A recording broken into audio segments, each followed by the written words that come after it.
gusto mo ng legit na chika, eto na yun! Chika! Walang filter, walang edit. Chika! Hindi ito fake, hindi ito late. Chika ni Sisa! Lahat ng ganap sa showbiz pag-uusapan natin dito. May nag-break, may nagkabalikan. Tara at pag-usapan. Kung ano man ang chika, alam na ni Sisa. Ito ang Chika ni Sisa. Chika Ni Sisa! Isang magandang hapon na Metro and Mega Manila. We are number 106.7 Energy FM. Panggawag mong sabihin radyo, sabihin mo Energy. Isang magandang hapon pa rin po sa lahat pa rin po ng ating mga pangga, lalong-lalo na, diba? Sa lahat pa rin po ng mga nakatutok sa ating mga drivers, ang mga in-drive drivers at grab drivers, Lalamove drivers. Hello po sa inyong lahat dyan. At syempre sa mga taga-Balintawak Public Market, hello po sa inyo at uusod lang ako ng konti. Sa mga taga-Muñoz, kamusta naman kayo dyan, hindi ba? Nako, isang magandang hapon pa rin po sa lahat ng ating mga pangga na walang sawang nakasubaybay sa Energy FM, lalong-lalo na sa ating digital platforms on Facebook, TikTok, and of course, sa ating YT channel na may username na Energy FM 1067. Hindi ba? Lalong-lalo sa mga team replays natin sa mga panig ng mundo at ng Pilipinas. Hello Philippines and hello world! Isang magandang hapon po. Pero bago ako magtuloy-tuloy ng chika, hindi ba? Ay, kayo pa rin po ba ay naghahanap or nag-iisip ko ano nga ba ang pwedeng, alam mo yun, mabili mga food supplement. Nowadays, kailangan natin yan eh. Well, kung kayo nag-iisip, bibigyan ko kayo ng idea. Alam nyo ba na ang food supplement na purong sangkap at walang halong chemical ang MX3 capsules? Alam nyo ba na ang bawat MX3 capsules ay low in sodium, fat-free at cholesterol-free? Nagtataglay ito ng alpha, beta, gamma nutrients na may antioxidants and anti-inflammatory properties. Alam nyo din ba na ang bawat MX3 products ay dumaan sa state-of-the-art ISO certified na planta na masusing pinag-aralan ng mga highly trained pharmacists at microbiologists. Kaya nga naman hindi ka taka-taka na umani ito ng iba't ibang awards mula sa iba't ibang parte ng mundo dahil ito'y proudly Philippine-made. At kung meron ka pang mga katanungan, pwede mong bisitahin anytime ang kanilang website sa mx3ph.com. Paalala pa rin po natin sa lahat ng MX3 po ay hindi gamot at hindi ito maaaring gamitin pang gamot sa anumang uri ng sakit. Sa MX3, dito ako believe, diba? Ay, gusto ko munang batiin of course, diba? Bago ko tuluyang ibigay ang ating unang chika para sa Chika ni Sisa. Nako, gusto kong batiin ang belated happy birthday ang napakabait, diba? Na si Sir Warren Encarnacion ng Cat Encarnacion.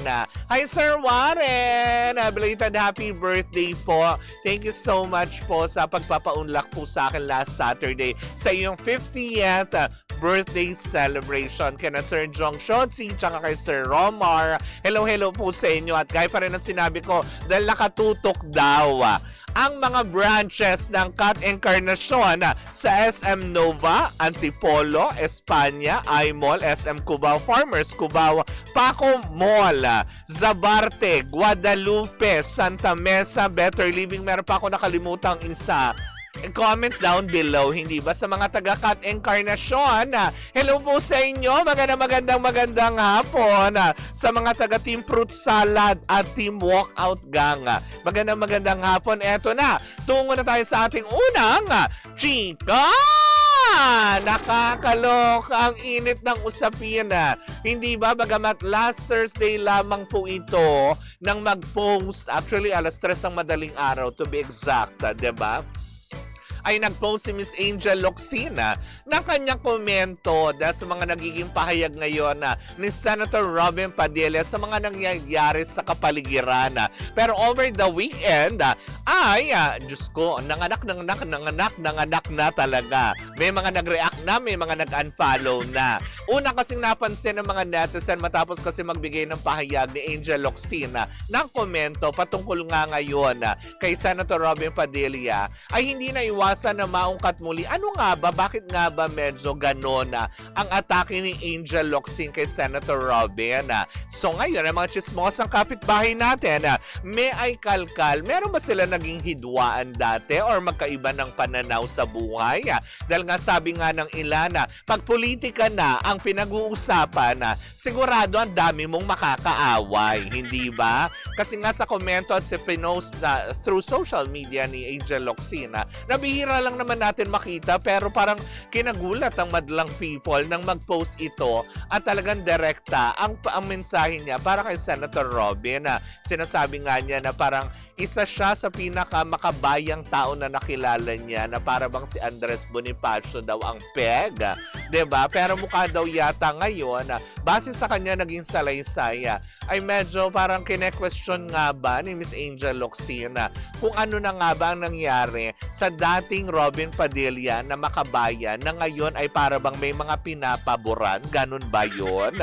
Kasi kung tutuusin, diba, nag-backtrack tayo kung ano nga ba ang pinagmula ng kanilang hidwaan before. Nung magsama sila before sa Pilipinas Got Talent, nang minsan may sinita si Robin Padilla na isang dayuhan na nagpa-perform. At diba, naalala nyo ba yun na sinabihan niya na andito ka sa Pilipinas, dapat matuto ka mag-Tagalog, na sinalo ngayon ni Angel Locsin during that time. Parang if I'm not mistaken, Koreano yung contestant na yon na sinabihan ni Robin Padilla noon kasi magkakasama sila noon si Vi, si Robin, si Angel tsaka si FMD, tama ba ako? Oo, 'di ba? 4 sila noon.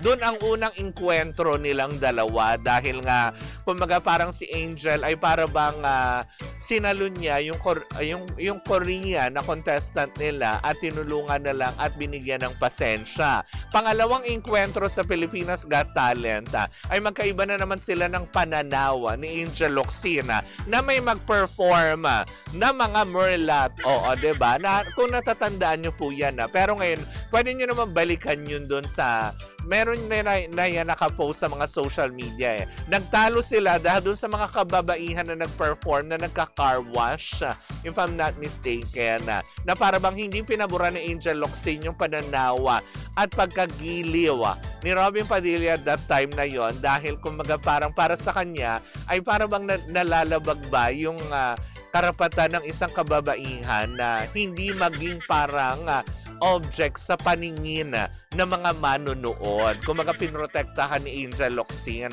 Pero hindi pa natatapos yan. Diba? Dahil 'diba, last Thursday, July 16, eto na, over the weekend, naglipan na sa social media dahil nga dito sa komento at pinost ni Angel Locsin ay sinimula ng kanyang asawa na i-follow ang mga nagla-like kay Angel Locsin. Una nang in-unfollow ni Mariel Rodriguez si Angel Locsin. Nakitaan kasi parang nag-like nga ba? Tama ba ako? Nilike yata ni Pokwang tsaka ni Ann Curtis. Ngayon si Ann Curtis in-unfollow din daw ni Mariel. Pati din daw si Pokwang. Yun yung mga balita 'di ba? At marami pang mga ibang artist na sumasang-ayon kay Angel Locsin sa kanyang post patungkol kay Senator Robin Padilla. Hindi pa natatapos din diyan dahil naghayag na rin mismo ng kanyang pahayag na para bang meron din hinanakit. 'Di ba? Itong kanyang kapatid na si Robin Padilla na pagtatanggol naman sa kanyang kapatid at pinulaan si Angel Locsin na parang bang sinasabi niya sa kanyang statement daw na parang ngayon parang naglipa na ito yung kanyang reply sa mahabang statement Angel Locsin online na parang bang teka sandali, bakit parang kasi 'di ba nai-issue nga na bakit ngayon yung parang sinasabi nga daw ni Angel Locsin ngayon na believe naman daw siya, bakit noong mga panahon na nire-red tag siya regarding sa mga issues nila dati ay parang hindi naman daw siya nagsalita na para ipagtanggol si Angel, tapos ngayon eto 'di ba na ipagtatanggol niya, minadami pa nga yung pangalan ni Kibuloy. Ewan ko ba naman, bakit ba naman kasi Nananahimik naman kayo sa show business. Ba't ba pinasok-pasok nyo pa yung politika? Nakakaloka. Naiintindihan naman natin dahil kaya naman din pumasok sa politika si Senator Robin ay para mas magkaroon ng boses ang mga pangga natin na mga nasa Muslim community at magkaroon ng representative na senadora na pwedeng ipagtanggol ang karapatan ng mga Muslims, 'di ba? Kasi para magkaroon ng equal rights. Pero yun na nga, 'di ba? Mabalik tayo kay Romel Padilla na para bang sinasabi niya gano'n, kine-question naman niya na, bakit ngayon ang ingay mo tungkol dito samantala nung baha, nung mga flood control, hindi ka nagsasalita. Pero, 'di ba? Agad naman kagad nagpakita ng resibo ang mga fans ni Angel Locsin na anong hindi. 'Di ba? Simula pumutok yung flood control projects, nagkaroon ng baha sa Cebu, 'di ba? Ay talagang hindi pinalampas magkomento at pinadala kay Romel Padilla ang mga alegasyon ni Romel na bakit nga daw hindi nananahimik si Angel. Kaya ngayon naluloka na ako on social media. Ano ba talaga? Hindi ba? Ano ba mga pinaglalaban nating lahat? Diba? Kasi kumbaga parang kampi-kampihan na ito Sabi niya maraming oras si Angel magbatikos dahil hindi na siya gaano ka-busy kagaya ng dati kasi tapos na ang Batang Quiapo. Hoy, bakit naman? Ano ang kinalaman niyo sa Batang Quiapo, Daryl Fukunaga? Nakakaloka. Diba, Ate Corina? Yan, Dano. Kaya yun, parang sabi ng ilan na, nako, bakit ba hindi na lang sila mag-usap-usap at bakit gumagaya din naman sila sa iba na nagpapasaringan, na nagpapaano on social media? Dahil alam naman natin sa social media kung gaano kalala ang paghuhusga ng mga tao, lalo pat yung mga walang alam sa buong istorya kung ano nga ba ang pinaglalaban ng bawat isa. 'Di ba? Kung talagang kagaya nga na sinabi ni Daryl Fukunaga, kung maraming time si Angel, bakit sana may message na lang niya rekta? Kasi nga, 'di ba, parang yung huling statement niya doon na siguro kinagalit ng ilan din mga supporters ni Robin Padilla at malalapit na mga katulad yung asawa, yung kapatid, ay yung sinabihan yata yung last statement niya yata, if I'm not mistaken, sinabi niya na hindi pa huli ang lahat. 'Di ba? Kaya gumising ka, hindi pa huli ang lahat. Bakit nakapikit ba siya? Gano? Charot lang.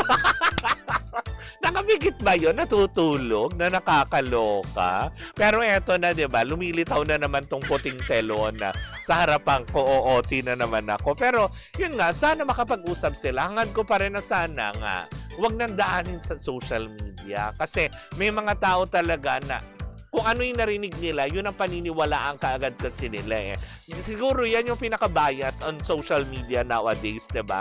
Yung malaman lang nila at mabasa nila, marinig nila yung unang side, hindi na nila papakinggan yung isang side. Kasi tapos ang dami ng panghuhusga, diba?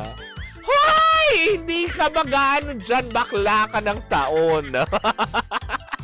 Tama naman ang pambabatikos dahil solusyon sa problema ng bayan ang kailangan. Oo naman, 'di ba? Sana lang talaga, yun lang, makapag-usap sila ng maayos at wag sila magpadala sa kung ano man ang mga nagiging komento ng mga tao on social media. Kasi 'di ba diyan nga napahamak si Andrew Iliana 'di ba? Dahil sa kakapag-live niya, comment na comment yung mga tao, binabasa niya, hanggang sa kung ano-ano na yung kanya mga sinasabi online. Kaya ayun, ang nangyari, 'di ba? Magsilbing leksyon sana, 'di ba, na hindi social media at hindi natin kailangan humanap ng simpatya sa iba, simpatya sa ibang tao para masolusyonan ng isang bagay sa simpleng pag-uusap lamang. 'Di ba? Gaya pa rin ng sinabi ko kanina, minsan na sila nakapagtrabaho sa GMA7, 'di ba? Yung Asian Hunters ba 'yun? Anong Asian Hunters? Nagkasama sila noon sa GMA7 sa isang serye, 'di ba? Doon sila tapos nakapagsama sila sa Pilipinas Got Talent.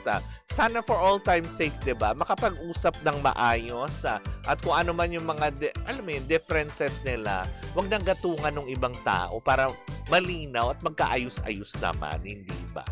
Anyways, yan po muna ang ating unang chika na first gap para sa programa Chika ni Sisa. Wala, inaagaw yung signal. Ulitin natin. chika ni Sisa. Sa ating pagbabalik, nako, may reunion project daw na niluluto para kay Catherine Bernardo and Daniel Padilla. Well, kung ano man yan, sama-sama natin pakatutukan yan. Dito po lamang yan sa number 106.7 Energy FM. Pangga, wag mong sabihin radyo, sabihin mo, energy.